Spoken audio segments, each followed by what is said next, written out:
Silence grips the studio before it fractures. A live broadcast becomes a political detonation as a senior lawman's voice cuts through the air, steady yet incendiary. Cameras capture trembling hands, frozen faces, producers whispering in panic behind the glass. An arrest demand is issued on national television, not in private chambers, not behind sealed files.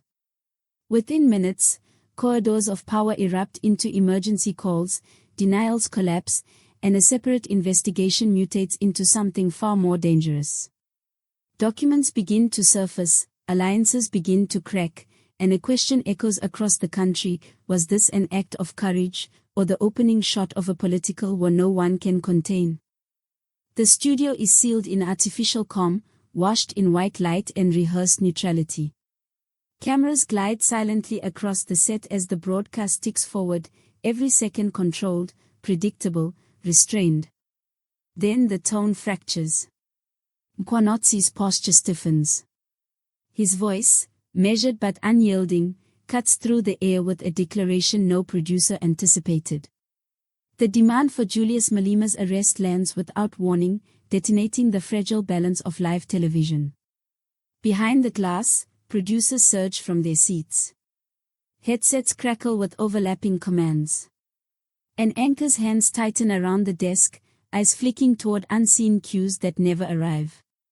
The nation watches the collapse unfold in real time, no edits, no delay, no escape. In government offices across the country, screens glow with the same image as stunned silence gives way to frantic motion. Phones begin ringing before the sentence fully ends. Within minutes, social media erupts into chaos. Clips circulate faster than official responses can be drafted. Party headquarters descend into disarray as advisors argue over strategy, some demanding immediate rebuttals, others urging total silence. Statements are half-written, then abandoned. Security officials move briskly through corridors, doors closing where they once stood open. The familiar choreography of power dissolves into visible panic. Away from the cameras, investigators exchange terse confirmations. This was not an isolated provocation. The outburst is tethered to a deeper, long-contained investigation surrounding Nathi Mthethwa, one that has quietly expanded beyond its original scope. Leaked messages begin to surface, hinting at internal warnings ignored, tensions buried under years of political convenience. Faces pale as connections are drawn, names whispered, and timelines re-examined. As the broadcast finally cuts away, the damage is already irreversible. In a secure office, an emergency meeting is called with no agenda, only urgency. On a dimly lit table, a phone vibrates with a new message marked confidential. It contains a single line that changes everything and raises a question no one is ready to answer. If this was the first exposure, how much more is about to come out? A dimly lit boardroom becomes the nerve center of a growing crisis. Files are stacked unevenly across a polished table, their corners bent from hurried handling. Names are circled in red ink, dates underlined, movements traced across pages like a map of quiet suspicion. The investigation into Nathi Mthethwa, once confined to a narrow mandate, has expanded into dangerous territory. Officials seated around the table speak in low, controlled tones, aware that every word could later surface as evidence. The first fracture appears in the documents themselves. Travel logs reveal unexplained overlaps. Financial disclosures contradict earlier public assurances. An internal memo, stamped confidential, suggests that warnings were issued months ago and deliberately ignored. Investigators piece together a pattern of silence enforced by loyalty and fear. Each revelation tightens the room's atmosphere, turning professional detachment into visible unease. Outside, the political machine strains under the pressure. Advisors clash over damage control as senior figures retreat into private offices, doors shutting with finality. Statements prepared for the media collapse under scrutiny, rewritten repeatedly as new information emerges. Journalists crowd corridors, voices rising, cameras flashing, demanding answers that no one is prepared to give. International observers quietly request briefings, signaling that the investigation has crossed domestic boundaries. Human core surfaces alongside the evidence. A junior official breaks down during questioning, admitting to following instructions without understanding their implications. Another refuses to sign an affidavit, citing threats delivered through anonymous messages. Fear spreads not through rumor, but through documented consequence. As night falls, a secure line connects investigators to foreign authorities. A diplomatic message arrives moments later, confirming cooperation and introducing a new jurisdiction into the probe.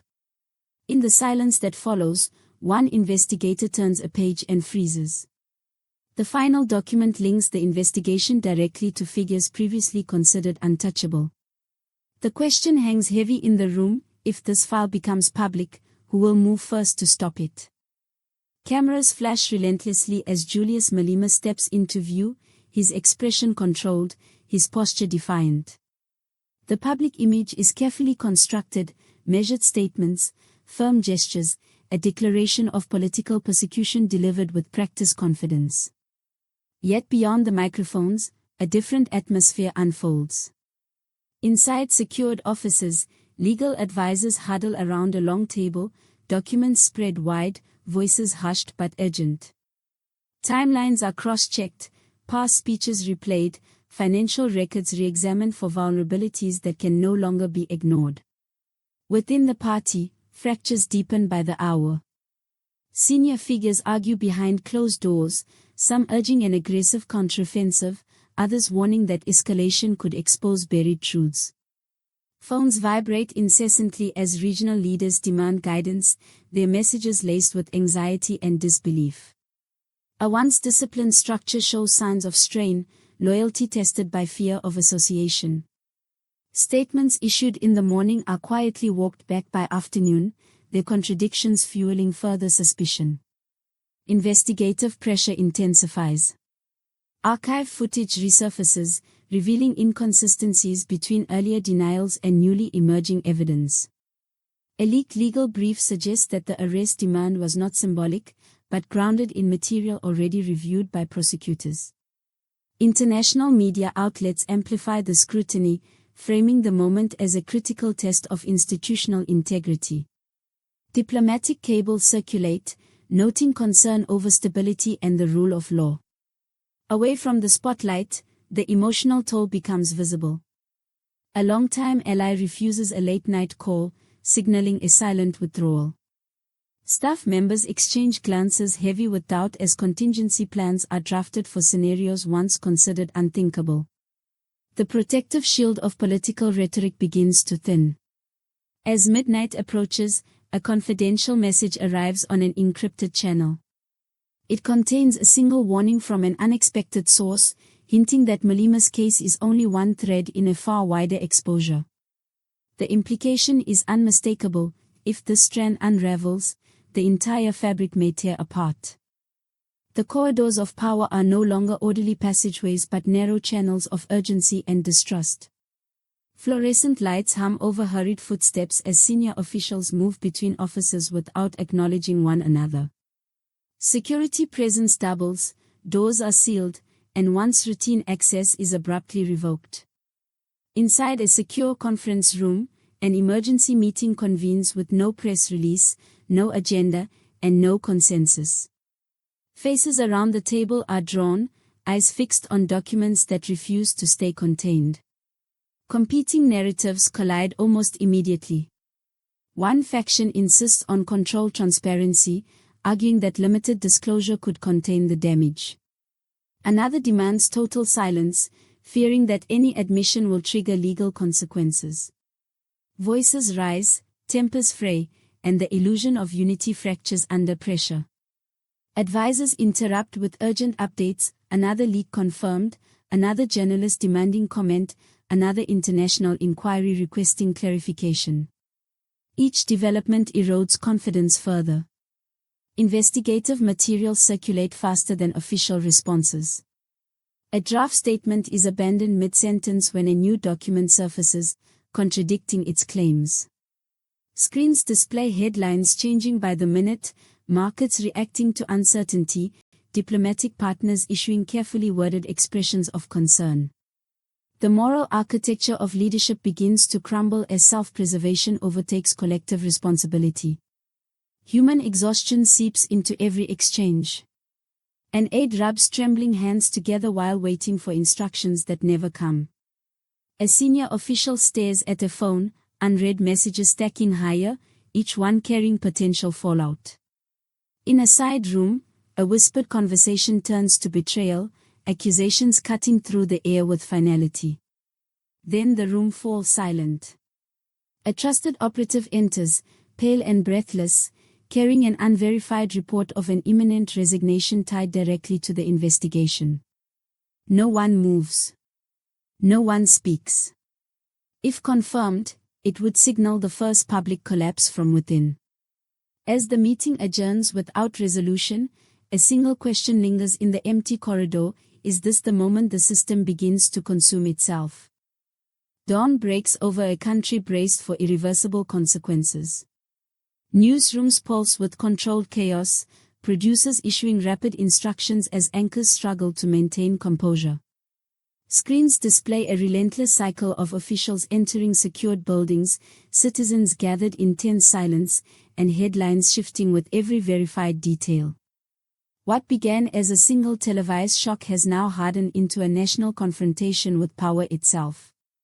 Inside investigative offices, hesitation is gone. Files once guarded behind procedural caution are laid open across long tables. Prosecutors consult independent legal authorities as international observers monitor each move with sharpened focus. Diplomatic messages arrive in measured language, signaling that global confidence now hinges on transparency. The weight of scrutiny is unmistakable. Across the country, emotional fracture lines are visible. Outside Parliament, citizens stand shoulder to shoulder, voices low, eyes fixed on closed doors. Some fight back tears, others speak with restrained fury, united by the sense that a long-standing silence is finally breaking. Public statements are drafted, discarded, and rewritten as contradictions emerge faster than explanations. Institutions appear strained, their authority weakened by the exposure of internal failures. As night falls, confirmation arrives that the final document is authentic. Its contents dismantle previous assurances, tracing responsibility through layers of denial and complicity. Emergency protocols activate across government departments. Phones ring unanswered as senior figures retreat into isolation, calculating survival rather than accountability. In the closing moments, the camera returns to the studio where it all began. The set is dark, chairs empty, lights powered down. The silence is no longer controlled, it is heavy with consequence. Somewhere in the capital, an indictment is prepared, its timing uncertain but its impact inevitable. The narrative closes not with resolution, but with a stark reality: the truth has surfaced, and the system must now decide whether it will confront itself, or collapse under the weight of its own exposure.